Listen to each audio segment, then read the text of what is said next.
Fala pessoal, tudo bem?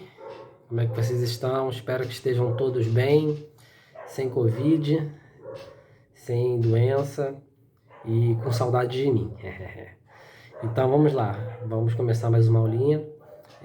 E como de praxe, vamos falar com Deus para que Ele nos oriente, nos dê sabedoria, entendimento, conhecimento da palavra, tá bom? Então aí na sua casa, feche seus olhos e vamos falar com o Papai do Céu, tá bom? Pai querido, te agradecemos porque o Senhor tem estado conosco em todos os momentos, nos guardando, nos protegendo, porque o Senhor tem sido soberano, porque o Senhor tem sido fiel para conosco, meu Deus. E venhamos te pedir para que esteja dando aos adolescentes sabedoria e entendimento da tua palavra, para que eles possam compreender as suas mensagens, compreender o teu querer e aplicá-lo em suas vidas. Abençoe a cada um deles. É o que te peço em nome de Jesus. Amém. Bom, a lição de hoje, né, a nossa lição número 13 da revista, que vem dando continuidade a esses assuntos relacionados ao Espírito Santo. Então nós já vimos muitas coisas relacionadas ao Espírito Santo. E hoje nós vamos ver mais um caráter que o Espírito tem, que é a sua soberania. Então o título da nossa lição é Os Irmãos Morávios e a Ação Soberana do Espírito Santo. Para a gente começar, vamos ler o texto que dá base a essa lição. Então aí, onde você está, abra sua Bíblia em Romanos, capítulo 8, e nós vamos ler os versículos 26 e 27. Então, Romanos, capítulo 8, versículos 26 e 27, tá? Eu vou ler, talvez a minha Bíblia tenha uma versão diferente da sua, mas você vai poder acompanhar comigo através do seu texto, tá? Bom, então Romanos 8, 26 e 27 diz assim: E da mesma maneira, também o Espírito ajuda as nossas fraquezas, porque não sabemos o que havemos de pedir como convém, mas o mesmo Espírito intercede por nós, com gemidos inexprimíveis. E aquele que examina os corações sabe qual é a intenção do Espírito, e é ele que, segundo Deus, intercede pelos santos. Tá? Bom, o que esse texto está falando para a gente aqui? Né?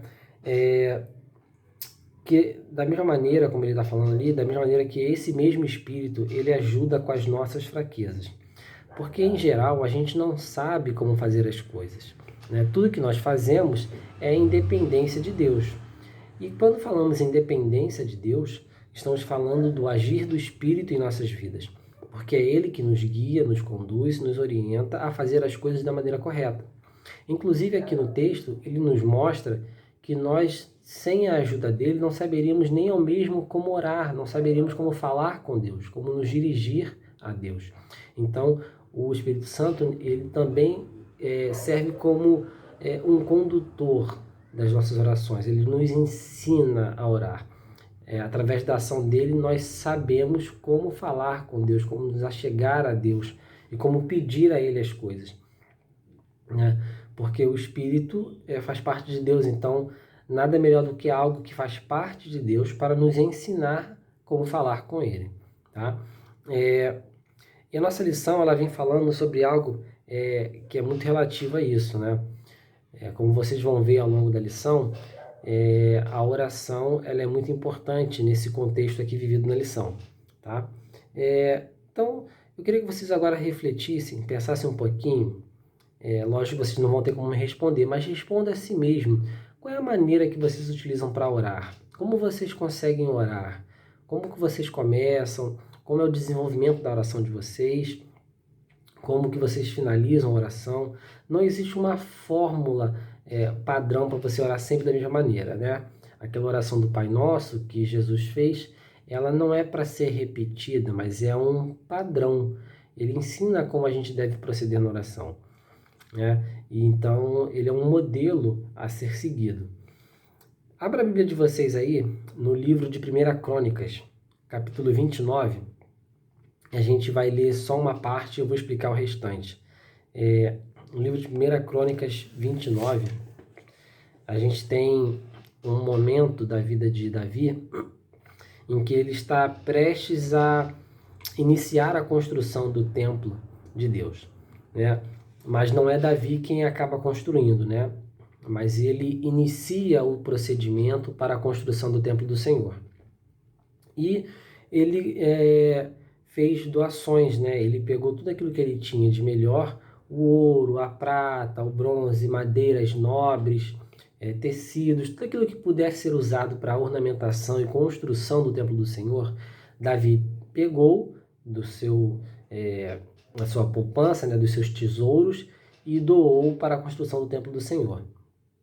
Então ele convoca o povo a fazer o mesmo. Ele diz: olha, doem aquilo que vocês quiserem para a construção do templo do Senhor. E todo o povo se comoveu com isso, porque era a construção do templo de Deus. E todos começaram a doar aquilo que tinham de melhor. Uma parte do seu ouro, da sua prata, do seu bronze, da sua madeira, dos seus tecidos e de todos os seus utensílios que pudessem ser utilizados na construção do templo. E isso alegrou muito o coração de Davi. Alegrou de tal maneira que ele, diante do povo, começou a louvar a Deus e fez uma oração. E é essa oração que nós vamos ler agora, e eu quero que vocês acompanhem, tá? 1 Crônicas 29, nós vamos ler do versículo 10 ao versículo 19, tá?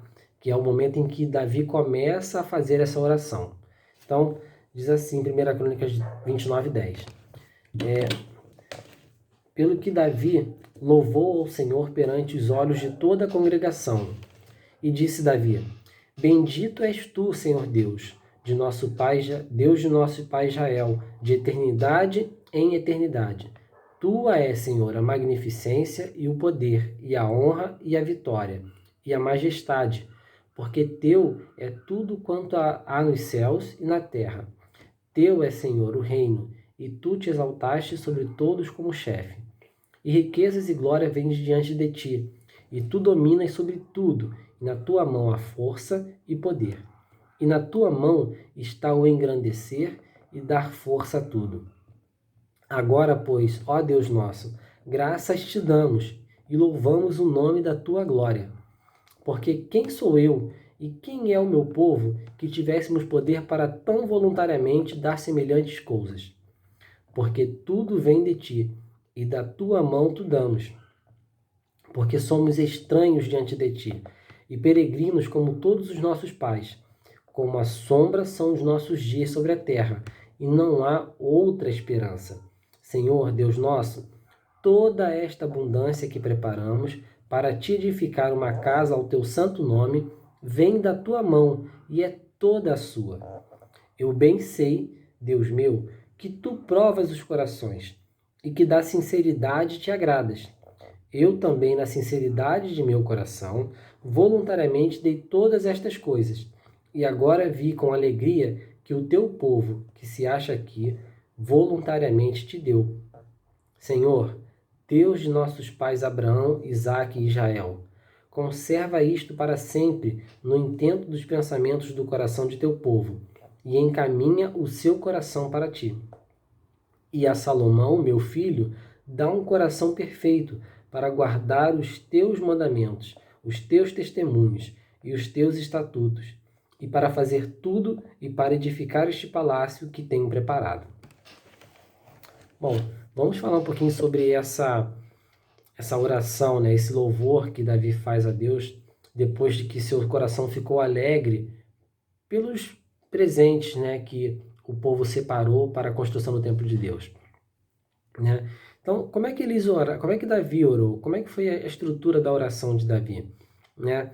A gente pode perceber que logo de cara, né, na oração, ele faz uma exaltação a Deus. Então ele começa a exaltar Deus em todas as suas qualidades, né, revelando todas as qualidades que ele percebia ali em Deus e que fizeram com que toda aquela maravilha acontecesse naquele momento ali. Então ele expressa também que todas as coisas pertencem a Deus, que na verdade tudo aquilo que o povo estava dando para a construção do templo, na verdade já pertenciam a Deus e estavam apenas devolvendo ao Senhor uma parte daquilo que já lhe pertencia, né? Então ele começa exaltando, ele começa dizendo quais são todas as qualidades de Deus e como ele é maravilhoso, depois expressando que na verdade tudo a ele pertence, tudo ele criou, tudo foi por ele e para ele, né? E ele também, ao longo da oração, ele enfatiza o quanto ele é insignificante diante de Deus, o quanto ele nada pode fazer sem Deus. E ele diz lá, né, que ele demonstra toda a sua humildade diante de Deus, dizendo, olha, sem ti eu não sou nada. Tudo a ti pertence, tudo é para o Senhor, tudo foi o Senhor que fez. Então, nada do que eu estou fazendo é tão grandioso assim. Na verdade, eu só estou devolvendo uma parte do que o Senhor mesmo produziu, do que o Senhor mesmo criou, de tudo aquilo que o Senhor formou na terra, né? Então a oração ela é muito importante porque ela faz essa conexão com Deus, né? E é uma forma que a gente tem de colocar para Deus tudo aquilo que a gente está ansiando, todos os nossos desejos, todos os nossos pedidos, as nossas angústias. E Deus, embora já saiba aquilo que está nos nossos corações, Ele espera que a gente passe isso para Ele, né? É como um pai que já sabe aquilo que o filho está sentindo, mas ele quer conversar, ele quer falar, quer ouvir. E Deus quer a mesma coisa de nós. E pensando em oração, a gente vai começar a falar agora da vida de uma pessoa que levou a um fato muito interessante, muito curioso sobre a oração, tá? Vocês lembram que o título da lição começa com os irmãos morávios, né? Então eu vou ler aqui uma partezinha da lição, que deve ter na revista de vocês também, só para vocês entenderem uma parte importante da nossa lição, tá? Bom, então a lição vem falando que em maio de 1700, na Alemanha, nasceu o conde Nikolaus Ludwig von Zinzendorf. Ele se converteu aos 4 anos de idade ao cristianismo. E desde muito pequeno ele sempre amou muito o Senhor e sempre foi muito ativo na obra do Senhor. Ainda na escola, mesmo muito pequeno, ele já se sentia verdadeiramente impactado pelo Evangelho de Cristo. Tanto que ele fundou na sua escola um grupo chamado O Grão de Mostarda, que tinha como principal objetivo trabalhar pela evangelização das pessoas no mundo todo. Tá? Então, ele desde muito pequeno já tinha em seu coração o desejo de trabalhar na obra do Senhor. Tá? Então, ele praticamente se dedicou a isso, né, ao evangelismo. E em 1722, esse conde ele abrigou um grupo de refugiados de uma região chamada Morávia, que faz parte do que hoje a gente conhece como República Tcheca, que é um país ali do centrinho da Europa, perto da Alemanha. Então, esse grupo de cidadãos da região da Morávia fugiram, né, do seu país, da sua região, por conta de perseguições religiosas, e foram se exilar na Alemanha. E esse conde, ele pegou esses refugiados, né, e os guardou, os escondeu, recebeu esses refugiados na sua propriedade. E ali naquela propriedade, eles, né, com o tempo, com o espaço, conseguiram criar uma comunidade e eles passaram a viver ali, né, exercendo a sua cultura, os seus padrões de vida, e não perderam os seus hábitos cristãos. E o conde, ele gostou tanto dessa comunidade que ele acabou deixando de lado um pouco os seus afazeres, as suas responsabilidades, e passou a viver integrado a essa comunidade, fazendo as coisas que eles faziam, vivendo como se fosse um deles, como se fosse um dos morávios, né, que vieram daquela região. Então ele começou ali a participar daquela comunidade, né, fazendo tudo o que eles faziam. E um fato curioso, uma coisa que aconteceu nessa comunidade, é que numa das suas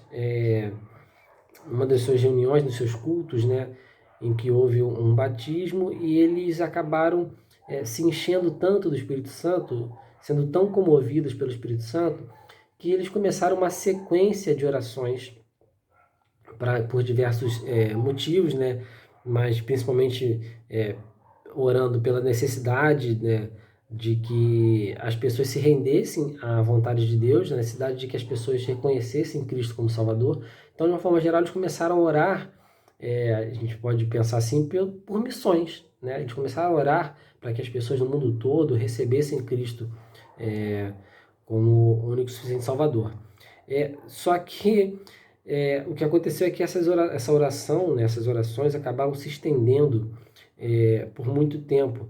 E eles acabaram criando praticamente a maior vigília da história da humanidade, né, que durou praticamente um ano, em que eles se revezavam em orações, de forma que essa vigília durou muito tempo, praticamente um ano, né? Então foi um fato bem curioso, algo que aconteceu porque um dia um homem resolveu aceitar refugiados em sua propriedade, né? E eles basicamente oravam por missões, oravam para que as pessoas se rendessem a Deus, tá? A gente vai ler um outro texto para a gente entrar numa outra parte da lição. Eu queria que vocês abrissem suas Bíblias aí no livro de Êxodo, capítulo 19. Então abra aí na sua casa a Bíblia no livro de Êxodo, capítulo 19. A gente não vai ler o texto todo, é um texto com 25 versículos, mas eu vou explicar para vocês mais ou menos o que aconteceu nesse texto, né? Para a gente poder debater um pouquinho. Porque esse texto agora vai ser fundamental para a gente entender as outras partes da nossa lição, tá? E eu quero que vocês prestem bastante atenção nesse texto para que vocês entendam diferenças muito marcantes sobre o que Deus quer ensinar para o povo. Como que Deus quer que o povo se veja e veja o próprio Deus nesse relacionamento homem e Deus, tá? Então, o que acontece? Depois que o povo já tinha, né, saído do Egito, enfim, Deus então começou a falar com Moisés no Monte Sinai. E Moisés normalmente era o único que ia, né, falar com Deus, subia o monte e conversava com Deus e depois descia. E numa dessas vezes, Deus mandou um recado para o povo e Moisés desceu, ouviu a voz do povo e voltou para falar com o Senhor. E aí Deus falou para Moisés o seguinte: olha, então, faça o seguinte, desça, mande o povo se preparar, se purificar, lavar suas roupas, e isso durante 3 dias. E no terceiro dia, quando vocês ouvirem sons de trombeta e sons de trovão, eu vou aparecer para o povo e vou falar com vocês. Então Moisés fez isso, desceu, falou com o povo, explicou a situação, falou o que eles deveriam fazer e assim eles fizeram, né? Se purificaram, lavaram as vestes e esperaram esses 3 dias. No terceiro dia, tocou-se a trombeta, né? O povo começou a ouvir sons de trovão, de relâmpagos vindo do alto do monte e começou a se tremer de medo, porque viu que aquilo era algo divino que estava acontecendo, não era algo natural. O monte Sinai começou a tremer e emitir sons muito altos que iam aumentando gradativamente. E Deus já havia falado para Moisés avisar ao povo: olha, vocês vão caminhar em direção ao monte, mas vocês não vão passar de um determinado ponto, vão ficar até ali. Não podem chegar até o monte, porque se chegarem no monte, quem chegar vai morrer. Então eles só puderam ficar na base ali do monte, não puderam subir.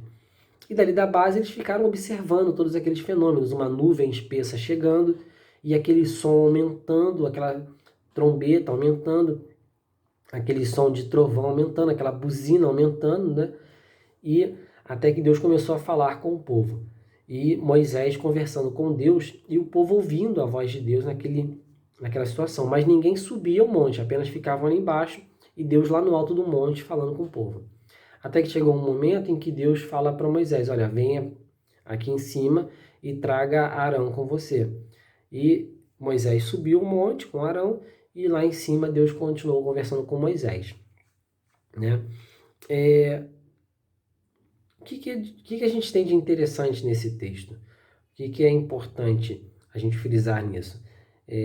Lembra que naquela oração de Davi que a gente leu anteriormente, lá em 1 Crônicas 29, Davi ele faz uma oração em que ele começa a exaltar as qualidades de Deus e ele coloca Deus num patamar diferenciado, né? Se colocando como alguém muito pequeno que sem Deus não é nada, né?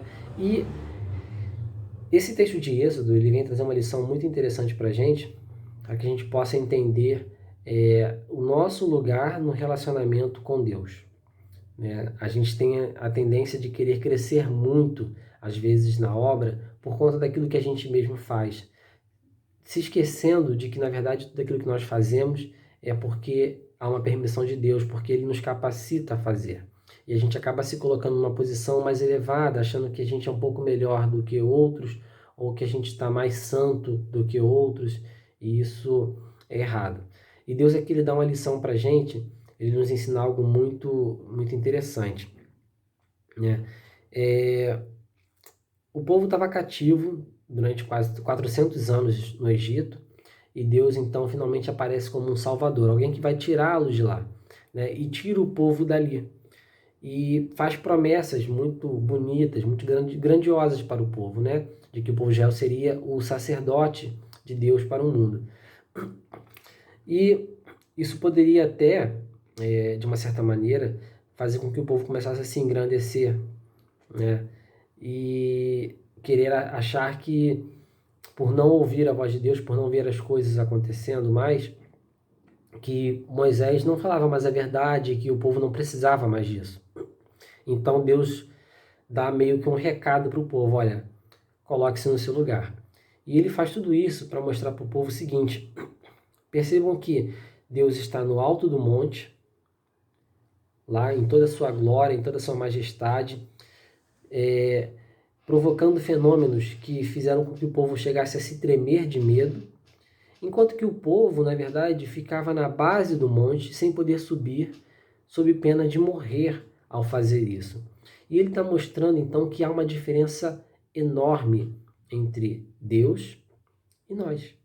Há uma diferença muito grande entre ele e eu. Ele está falando, olha, na nossa relação, você está na base e eu estou no topo. Eu é que devo ficar lá em cima e você aqui embaixo. E você não pode subir, porque nenhum de nós pode alcançar um trono que não nos pertence. Nós nunca chegaremos a esse patamar. Nós nunca chegaremos a alcançar aquilo que Deus é.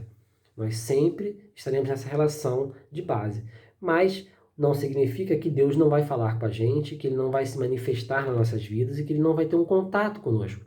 Mas temos que nos colocar no nosso lugar, entendendo quem é quem na relação. Eu sou o pequeno, estou na base, devo manter a minha humildade e exaltar aquele que está no topo, que é o Deus Todo-Poderoso e a quem nós devemos toda a glória, toda a honra e todo o louvor. Então, Deus está colocando cada um do povo no seu devido lugar, tá? E é muito importante também a gente entender nessa relação qual é o nosso papel, né? Qual é o nosso objetivo, o que nós devemos fazer. Nós somos a igreja, né? Antigamente, no início, a promessa de salvação era para aquele povo de Israel, né? Mas ela foi estendida para todos, né? Então, todo aquele que aceitar a Cristo, independente de fazer parte do povo de Israel, recebe a salvação pela graça. E nós hoje somos esse sacerdócio real de Deus aqui na Terra, que representamos a Deus. Então a nossa missão, ela é dupla. Primeiro, nós temos que representar Cristo aqui. Tá? A nossa missão como igreja hoje é representar Jesus aqui na Terra. E uma segunda missão é apresentar a Cristo para aqueles que não o conhecem. Então você tem duas missões: representar Jesus e apresentar Jesus. Agora nota que é muito importante uma coisa nessa relação. Quando nós o representamos bem, quando nós temos Cristo como modelo e reproduzimos em nossas atitudes, em nosso dia a dia, o modelo que Cristo nos deu de vida, a própria representação de Cristo já é uma forma de apresentá-lo ao mundo. Então, quando você, adolescente, está com atitudes que exemplificam as atitudes de Cristo, que representam aquilo que Cristo fazia, quando você busca fazer aquilo que Jesus faria em cada uma das suas atitudes, dos momentos da sua vida, saiba que nesse momento você está indiretamente apresentando Jesus ao mundo. Nós precisamos ser um espelho de Cristo aqui. Então, se você quer cumprir aquela missão, fazer aquilo que os irmãos da Morávia tanto pediram a Deus em oração, saiba que simplesmente ao representá-lo muito bem, você já o está apresentando ao mundo e já está cumprindo a sua missão do ID que ele nos deu. Então lembre-se que você está na base e Deus está no topo e que você deve representá-lo e apresentá-lo aqui na Terra. Tá? 2 Samuel 5, 17, 25, a gente vai tentar ler aqui. Abra aí sua Bíblia para a gente finalizar em 2 Samuel. 2 Samuel, capítulo 17. Vamos ler, 2 Samuel, capítulo 5, versículo 17. A gente vai ler só um pedacinho, são poucos versículos. Eu vou ler aqui e vocês vão acompanhar aí, tá bom? 2 Samuel 5, 17 a 25. Fala assim: ouvindo, pois, os filisteus que haviam ungido a Davi, rei sobre Israel, todos os filisteus subiram em busca de Davi. O que, ouvindo Davi, desceu à fortaleza. E os filisteus vieram e se estenderam pelo vale de Refaíns. E Davi consultou ao Senhor, dizendo: subirei eu contra os filisteus? Entregar-mos-ás nas minhas mãos? E disse o Senhor a Davi: sobe, porque certamente entregarei os filisteus nas tuas mãos. Então veio Davi a Baal-Perazim e feriu os filisteus ali. E disse Davi: rompeu o Senhor a meus inimigos diante de mim, como quem rompe águas. Por isso chamou o nome daquele lugar Baal-Perazim.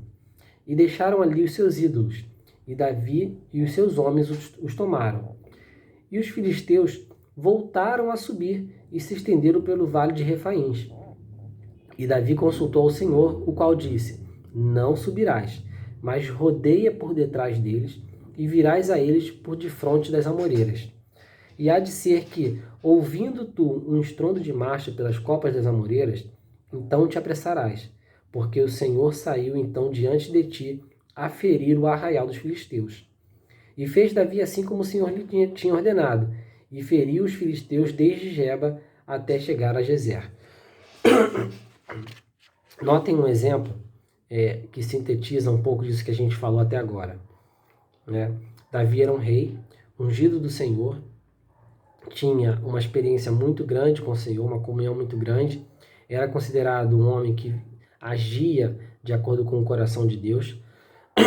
E mesmo assim, tanto naquela primeira oração que nós lemos, quanto agora, Davi demonstra sua humildade diante do Senhor, sua pequenez diante do Senhor, mostrando que ele está na base e o Senhor está no topo. Por quê? Ele, com um grande exército, com um exército poderoso, poderia ir diante dos filisteus a lutar. Mas o que ele fez? Ele resolveu consultar o Senhor e perguntar o que ele deveria ser feito. Deus deu tudo aquilo que ele precisava fazer. Olha, faça assim, assim, assado, e Davi fez e conseguiu a vitória. E na segunda vez que os filisteus vieram contra Davi, Davi poderia simplesmente pensar: eu vou lá, faço exatamente como Deus mandou fazer naquela primeira vez e vou conquistar a vitória. Mas não, ele resolveu consultar novamente o Senhor e perguntar o que ele deveria fazer. E Deus, dessa vez, não disse para ele fazer a mesma coisa que ele fez na primeira vez. Ele falou: olha, agora você não vai atacar de frente, você vai rodear, vai por trás e eu vou te dar a vitória. Note que Deus poderia ter falado a mesma coisa, né? Mas ele não falou.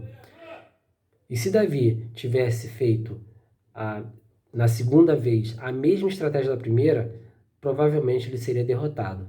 Provavelmente ele morreria.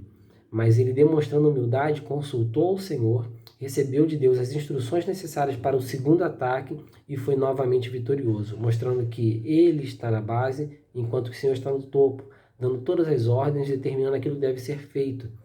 Davi sempre se orientava com Deus, assim como nós devemos fazer hoje. Então, adolescente, Em tudo aquilo que você for fazer, em tudo aquilo que você for agir, lembre-se sempre do seu lugar. Lembre-se sempre da sua missão. Coloque-se sempre na base do monte. Coloque-se sempre em posição de reverência ao Senhor. Saiba que Ele está no topo e que Ele é inalcançável. Saiba que você deve sempre seguir as orientações dele em tudo na sua vida, se colocando numa posição humilde, sabendo que tudo aquilo que você vai fazer, você só vai conseguir alcançar, só vai conseguir vencer se você tiver a orientação dele para seguir na sua vida. Amém? Então, espero que vocês reflitam nessa mensagem, que vocês estejam sempre sendo guiados pelo Espírito Santo, fazendo com que as suas atitudes representem a Cristo e sirvam para apresentá-lo a todos que estão ao seu redor, seja em casa, seja no seu bairro, na sua escola, ou em qualquer lugar que você vá. Seja sempre um representante fiel das atitudes de Cristo. Amém? Então, é isso aí. Espero que vocês tenham gostado. Se gostou, deixa o seu like aqui embaixo, tá? E até a próxima.